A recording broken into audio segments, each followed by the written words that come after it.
আমি Ronaldo fan হয়ে বলছি, যারা মেসিকে ফিফা বয় বলবে তাদেরকে ভিডিওটা শেয়ার করে দেবেন। মেসি যদি সত্যি ফিফা বয় হতো তাহলে এই যে 2026-এর গোল্ডেন বলের পুরস্কারটা অন্তত মেসি পেত। প্লেয়ার অফ দ্য টুর্নামেন্টের কথা বলছি, কারণ মেসি রদ্রির থেকে সব কিছুতে ভালো করেছে।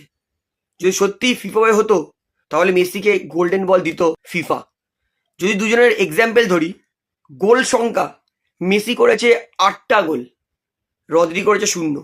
অনেকে বলতেই পারে যে ডিফেন্সিভ মিডফিল্ড কি করে গোল করবে। ঠিক আছে, মেনে নিলাম যে 8-0 মেসি এগিয়ে আছে। অ্যাসিস্ট যদি ধরি, ডিফেন্সিভ মিডফিল্ড তো অ্যাসিস্ট তো অন্তত করে, মেসির 4টে, রদ্রির 0 অ্যাসিস্ট। ঠিক আছে, এটাও মেনে নিলাম।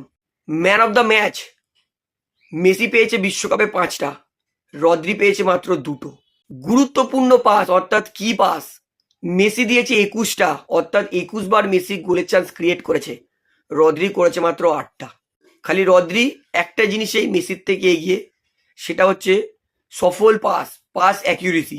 মেসির 83% পাস অ্যাকিউরেসি, রদ্রির 93% পাস অ্যাকিউরেসি। একটা ডিফেন্সিভ মিডফিল্ডে দেখবেন সবসময় পাস অ্যাকিউরেসি বেশি হয়, কারণ ডিফেন্সিভ মিডফিল্ড ব্যাক পাস প্রচণ্ড দেয়, স্কোয়ার পাস প্রচণ্ড দেয়।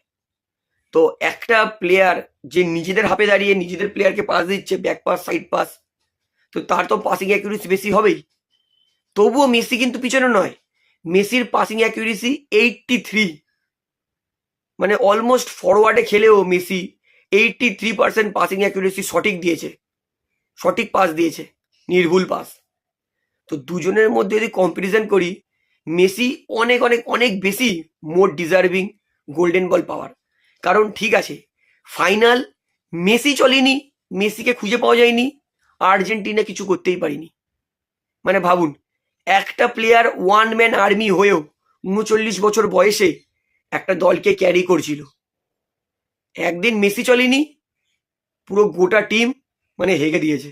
দেখুন, আমি কিন্তু একবারও বলছি না যে রদ্রি তিনি গোল্ডেন বল পাওয়া ডিজার্ভ করতেন না, কারণ রদ্রি তিনিও কিন্তু ফিফা বিশ্বকাপে আউটস্ট্যান্ডিং খেলেছিলেন। ওভারঅল ইম্প্যাক্ট রদ্রির আউটস্ট্যান্ডিং।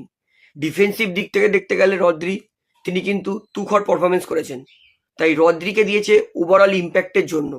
ডিফেন্সে রদ্রি গ্রাউন্ড ক্লিয়ারেন্স করেছে 41, এরিয়াল ডুয়েল জিতেছে 18টা, প্রতিপক্ষ থেকে বল জিতেছে 48 বার, সফল ইন্টারসেপশন 15টা, সাকসেসফুলি ট্যাকেল করেছে 17টা।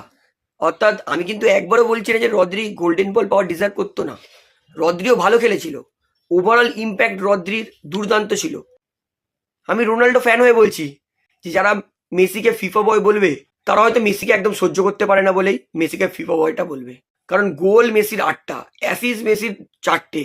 ঠিক আছে, মেসিকে যদি না দিয়ে এমবাপেকেও দিত তাও আমি মানতাম যে ঠিক আছে, এমবাপে ফাইনালে পৌঁছায়নি বলে এমবাপেকে দেয়নি। কিন্তু ভাই, গোল্ডেন বল মেসি পুরোপুরি ডিজার্ভ করে। মেসি ছাড়া কেউ গোল্ডেন বল পাওয়ার, আমি তো অবাক হয়ে গেছিলাম যখন গোল্ডেন বল দিয়েছিল। খালি পাহাড়ের ওপর নেটওয়ার্ক ছিল না বলে ভিডিও বানাতে পারিনি, হয়তো ভিডিও তখনই বানিয়ে দিতাম। তো অবশ্যই যারা মেসিকে ফিফা বয় বলে এই ভিডিওটা শেয়ার করে তাদেরকে জানিয়ে দিন, যদি সত্যিই মেসি ফিফা বয় হতো, যদি সত্যি ফিফা মেসিকে এত ভালোবাসতো, তাহলে অন্তত player of the tournament golden বলটা মেসিকেই দিত।